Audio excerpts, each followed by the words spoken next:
right, so welcome everybody, and welcome to people who are watching this on video. So the topic tonight is happiness. I found so much material. Eleanor was commenting on the height of my stack of books. That's just some of them that I own. There's like thousands and thousands of books on happiness. You know, happiness, yeah. And why not? I mean, who doesn't want to be happy? But the problem is we don't often know how to do that. I mean, how do you engineer a life to be happy? I mean, it's kind of problematic in a way. In fact, there's books written about that, and one of them is this one. This is Stumbling on Happiness by Daniel Gilbert, and one of the premises of his book is that we're horrible at knowing what makes us happy. I mean, it's really bad. We think, well, this would make me happy, and then the event happens, and you're happy for how long? You know, for just that limited amount of time when that event may have been happening, or maybe not even during the event because it didn't turn out the way you thought it would. And it can even go the other way around, where he uses stumbling in several ways. One meaning of the word is that we don't know what makes us happy, so we kind of stumble around trying to find out what's going to work. And the other meaning of the word is that sometimes things make us happy that we never would have expected to. Things are fulfilling or make our lives better that didn't look like they were happy events at the time. And he talks about the happiness set point. You know about that? Yeah. So it's a place. Psychologists would say that we all have a happiness set point. And so if something really great happens, or like you win the lottery, or something really horrible happens, like you get crippled or lose a limb, your happiness is affected. It goes up or down, but only for a relatively short amount of time. After about a year, you go right back to where you were. So if you're generally a happy person, no matter what happens, you'll still be generally happy after whatever this is that happens. If you're generally morose, even winning the lottery is not going to make you happy. You'll be pissed off that your relatives probably are going to get money from you. But the good news is that it's movable.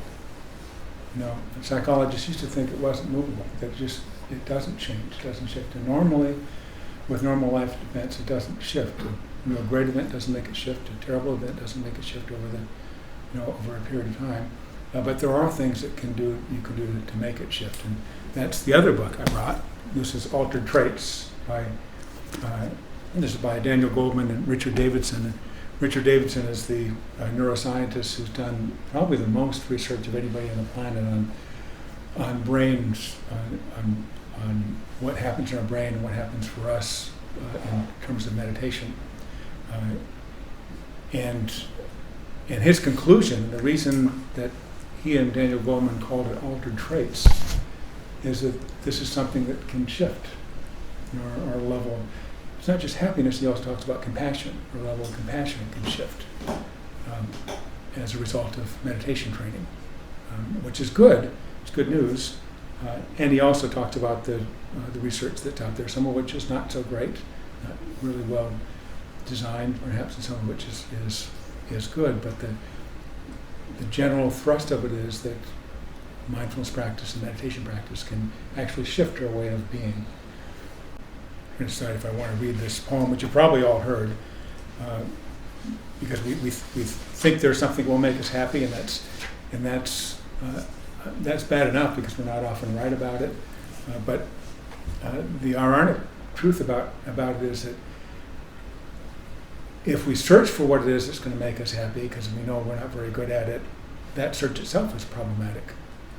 Because you spend all your time searching for what's going to make you happy, while you're trying to get to that thing, you're not there yet, so you've programmed your mind not to be happy until you get there. And when you get there, it's about this long you're happy, and then you go on to the next thing.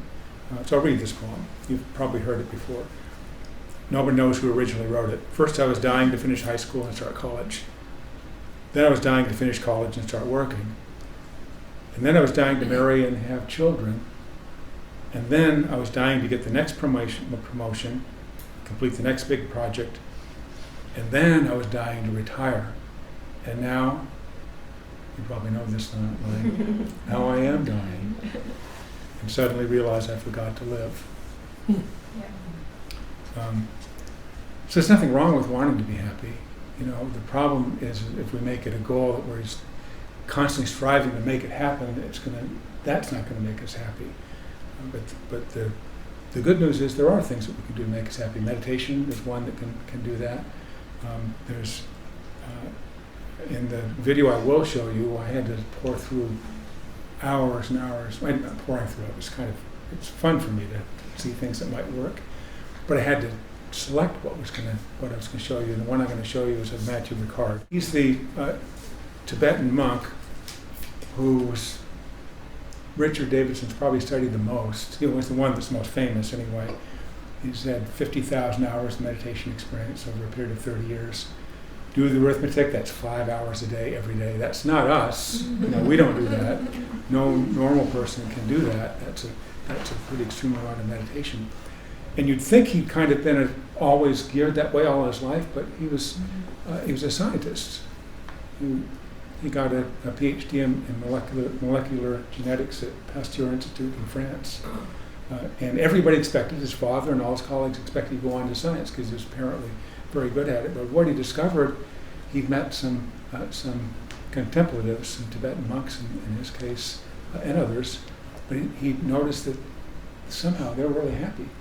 They had virtually no possessions, and they would just seem to be joyful and happy. He wanted to understand why. And the people who were around him in the academic world weren't terribly happy, he didn't think. So he got curious about that, and it wound up, he became a full-fledged Tibetan monk, lives in Tibet, but he does a lot of traveling and speaking. We'll hear from him a little bit. The other videos that I'm not going to show you, but we'll have links to, one is by Matt Killingsworth, and he's the one who coined the phrase, if you've ever heard this, that a wandering mind is an unhappy mind. He did some pretty well-designed research. He gave everybody in his research study a buzzer. It's a pager. And it would go off at random times during the day, and they were supposed to write down what they were doing and how happy they were on a scale, a Likert scale of 1 to 5. And then he went and studied this, and there were some surprises in it. One was that people doing things that you would think would be pleasurable weren't always pleasurable. Like being with friends and leisure time or vacation. They didn't always report being happy. And on the other side, if you'd ask people what they really enjoy doing, they wouldn't have said washing the dishes or cleaning up a mess in the kitchen, but often they reported being happy in those times. And so, what's going on here? And what he discovered was there's one correlate that almost always came into play, is whatever they were doing, if their mind was wandering, thinking about the past, thinking about the future, even thinking about good stuff in the future, didn't matter. If their mind was wandering, they reported being less happy than if it wasn't. So they could be doing a chore, but if you're on doing the chore, not thinking about what you want to do later or or something in the past or future, you're generally happier. So that's another clue. We can't find the thing that makes us happy, but kind of more of a process that we can learn to be more mindful. So the other video I'm not going to show you, but there'll be a link there, and that's a video of Daniel Gilbert, and he calls it the surprising science of happiness. In his conclusion, he cites some research, some studies that he's done, the kind of surprising studies where you think, you say this person would be happier about something than that person, but he says that it isn't the events, it's not the things, it's not what we go toward that makes us happy, it's really our approach that makes us happy. It's more a way of being than it is accomplishing anything specific. And the way he puts it is, he says, we think happiness is a thing to be found. He says, but the fact is we synthesize happiness, we make it. And something happens internally.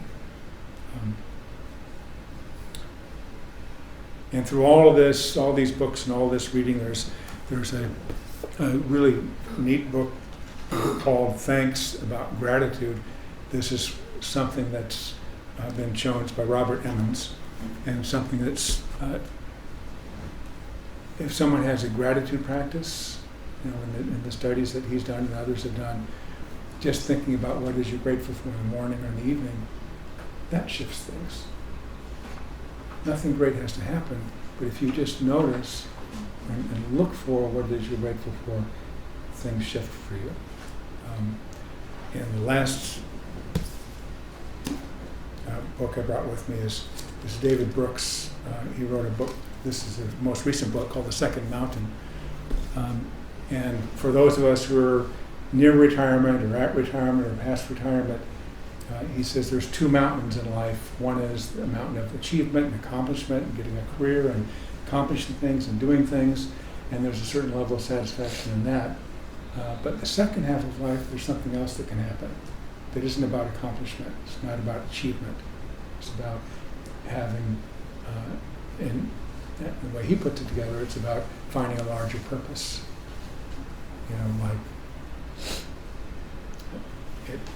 it could be a volunteering, or it could be doing something that taps into what you discovered before. It could be something totally new. But if you're serving something bigger than yourself, that can lead to life satisfaction. So that's my collection of things to share with you, and all those links will be on the web. We'll do those of you who haven't been to one of these before, we'll do about a 20-minute meditation to start. And the first 10 minutes or so, it'll be guided with the theme that corresponds to the theme of the night, which tonight is happiness. And the second 10 minutes is totally silent. You can either carry that theme on or make a breath meditation, whatever you want. So we'll start with meditation, so just making yourself comfortable.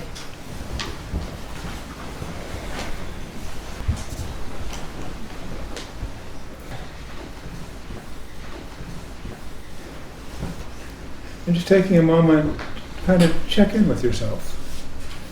You know what Eleanor said is really important. It's just noticing how you are right now, how it feels to be here.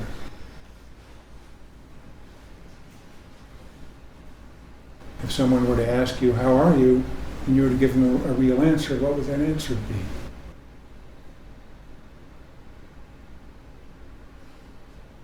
There may be a lot of stories that come up about what's happened recently or what's the place you are in your life right now, and you can notice that as a kind of a marker for where you are emotionally.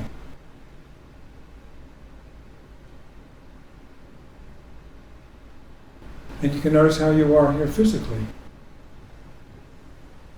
How your body's making contact with the couch or the chair. Actual sensations of pressure, of weight. You notice how your feet are, where they're making contact. You might feel coolness or warmth. And you're just checking in how it is to physically be here.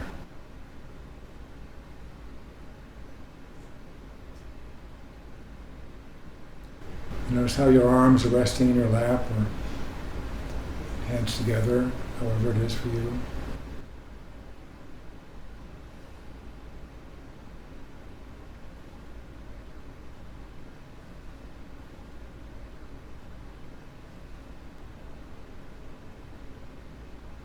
And when you're ready, finding your breath, wherever it is most vivid for you.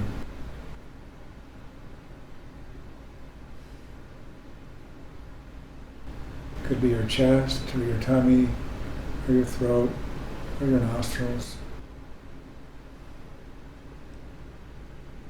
Just finding one place where you can track your breath and follow.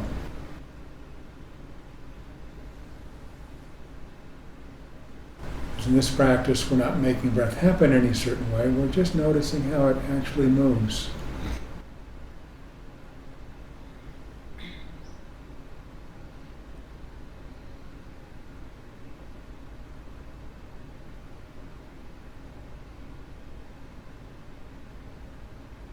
Feeling this breath.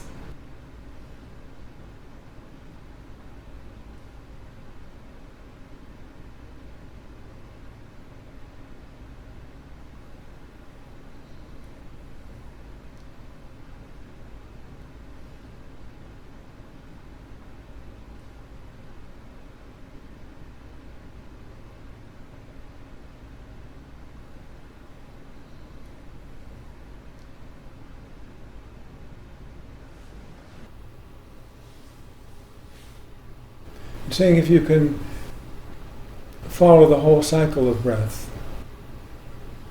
The breath as it comes in on its own, and the lungs fill,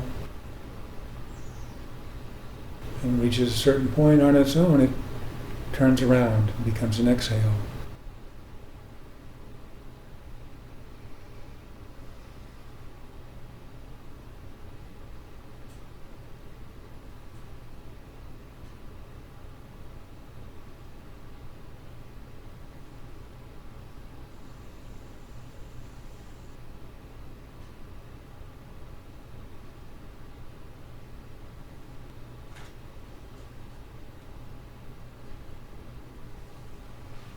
And if other thoughts or images or memories come up, just letting them happen as they will, and bringing awareness gently but firmly back to breathing.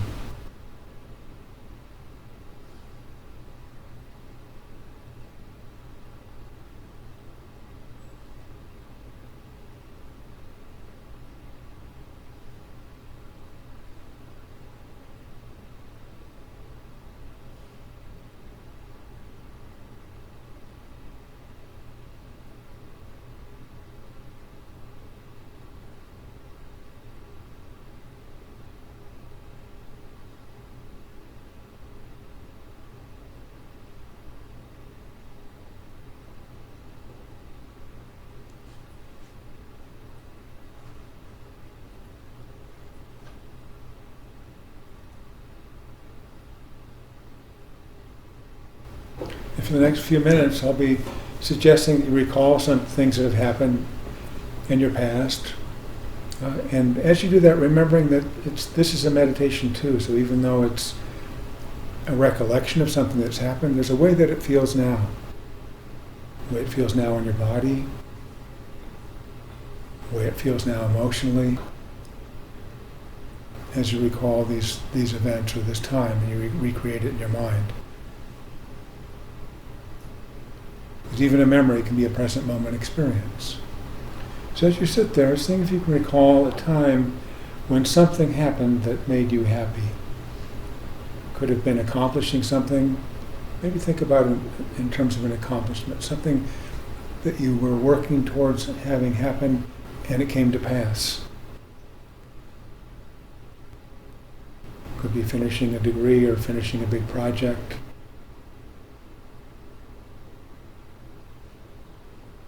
Or a piece of art, or writing.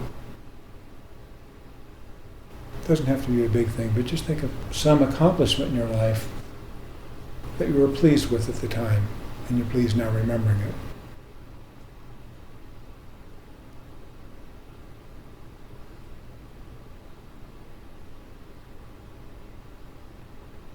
Remembering who was, if there are other people involved, who was there, or who might have celebrated with you if there's a celebration, or what it was that you were involved with.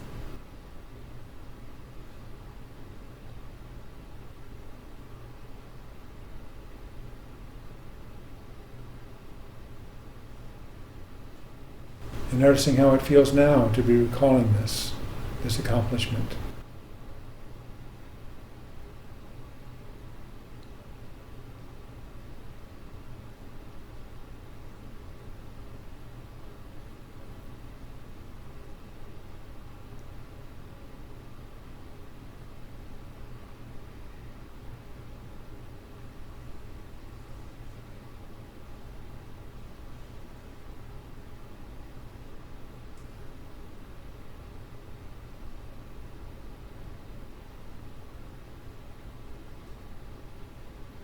And now when you're ready, see if you can remember a different time where it wasn't an accomplishment so much, but it was being with people you love and care about, or people who were fun to be with.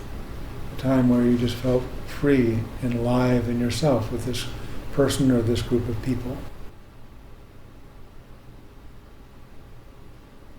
And it could be a friend or a relative or a loved one.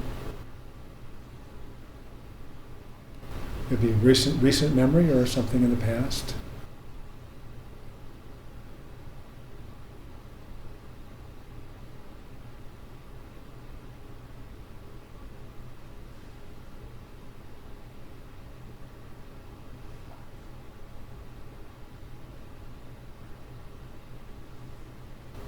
and recalling where you were and who was there, imagining it in your mind's eye. Recreating that picture of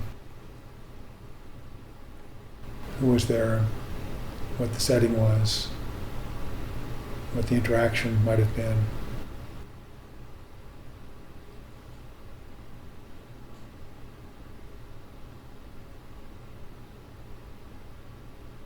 And how it felt then to be in the company of people that you cared about and you liked being with, and who liked being with you.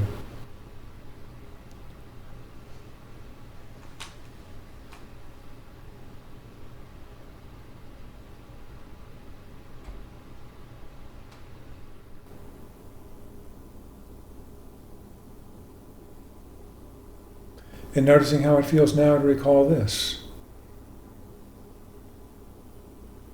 How it is now, how you feel physically, how you feel emotionally.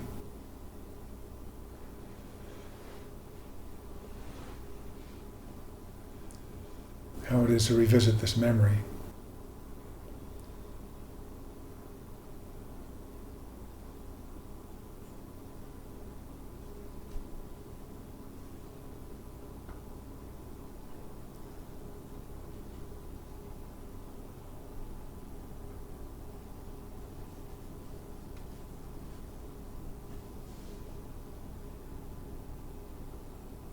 And seeing now, when you're ready to leave that event with this friend or friends or loved ones, seeing in this moment, as you consider something that you're grateful for, or someone that you're grateful for, something in your life.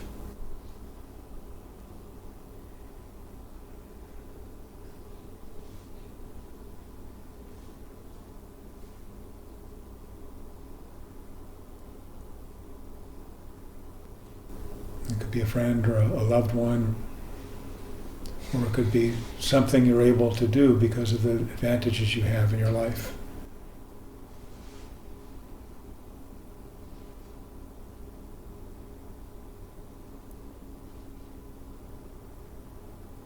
Or where you live, or what kind of work, or what kind of activities you get to do.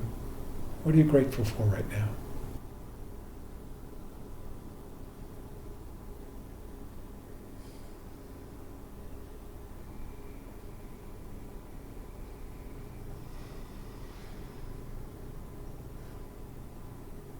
You don't have to pick just one, there may be several that come up. Some that do with people, and some that have to do with your situation, have to do with what you're able to do, your abilities that you're given.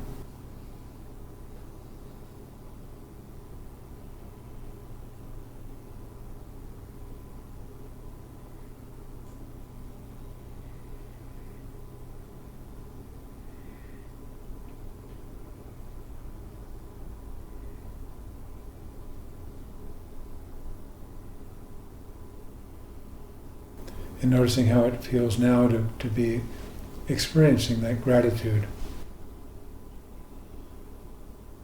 Those things that you're grateful for, or people in your life you're grateful for.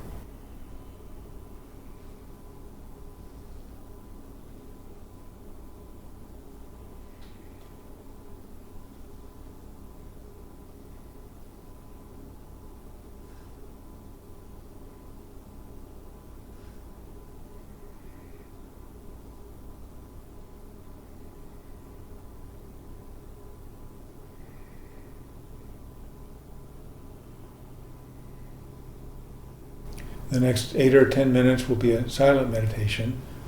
So you can continue the theme of gratefulness, or considering what it is you're happy about in your life, or have been happy about. Or just let it be a breath meditation, however you'd like to use the next few minutes. This is your time and your meditation. And I'll end it with the bell.